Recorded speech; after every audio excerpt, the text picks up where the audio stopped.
आदित्य डेरेच्या भावाचं लग्न पण आता जवळ आलेलं आहे, पण त्याच्या आधी आज मला बोलवलं होतं ICC वाल्यांनी त्यांची मॅच बघायला. मग काय आवरून बिवरून आहे ना मस्त पैकी चाललो होतो आम्ही डायरेक्ट मुंबईला.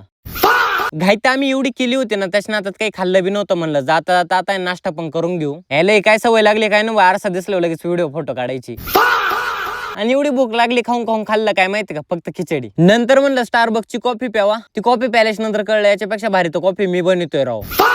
वाकडे तिकडे तोंड करून पेलो कॉफी कशी बिशी, आणि तेवढ्यात काय आमची मुंबई बी आली होती. आणि आता ना मेन म्हणजे स्टेडियम मध्ये किती गर्दी असली ना तरी चालन, कारण की आम्हाला होता ICC कडून हॉस्पिटॅलिटी, म्हणजे ना आम्हाला कुठंच काही टेन्शन नव्हतं डायरेक्ट जायला. मग काय त्याच्यानंतर मस्तपैकी VIP एंट्री केली. त्याच्यानंतर त्या ICC वाल्यांनी आम्हाला हॉस्पिटॅलिटीचे पासेस दिले. त्याच्यात काय आमचं जेवण वगैरे पण आम्हाला करायचं होतं. म्हणलं थांबा ते पण करूनच घेऊ. जेवण बिवण तर होतच राहील. म्हणलं चला आधी ना आपण स्टेडियम वगैरे जाऊन बघू. याला पण ते स्टेडियम बघितलं ना असं वाटत होतं डायरेक्ट आपण जाऊन खेळावं काय. पण जाऊ द्या, आपलं काम आहे ना, आपली इंडियाची प्लेअर करूच राहिली. तशी पण बघा सिच्युएशन एकदम डू ऑर डाय झालेली आहे. आणि तुम्हाला पण आहे ना इंडियाला सपोर्ट करायचा आहे बरं का. ते जाऊ द्या, यांचे कॅमेरे पहा किती मोठे डायरेक्ट. त्याच्यानंतर भाऊ आम्हाला मस्तपैकी भूक लागली. चला म्हणलं आता ना पहिलं करून आहे ना आपल्याला जेवण करून घ्यावं लागणार आहे. मग काय ICC वाल्याने आपल्या जेवणाची मस्त सोय केली होती. म्हणलं थांबा संपायच्या आधी आपण खाऊन घेऊ. पण ती गोष्ट जरा वेगळी. ताटात मी काय काय घेतलं होतं मला अजून काही कळाना. आणि हे बघा बरं का, T20ची ना जी वर्ल्ड कपची ट्रॉफी ना ती सुद्धा इथंच ठेवलेली आहे. म्हणजे बघा किती भारी आहे डायरेक्ट. चला धन्यवाद ICC, त्यांनी आम्हाला बोलवलं ना आमची एवढी खातिरदारी केली. चला बाकीचं पुढे ना आता तुम्हाला ब्लॉग मध्ये सांगत राहीन, पण तुम्ही आता लवकर आपल्या लाईक आणि फॉलो करून घ्या.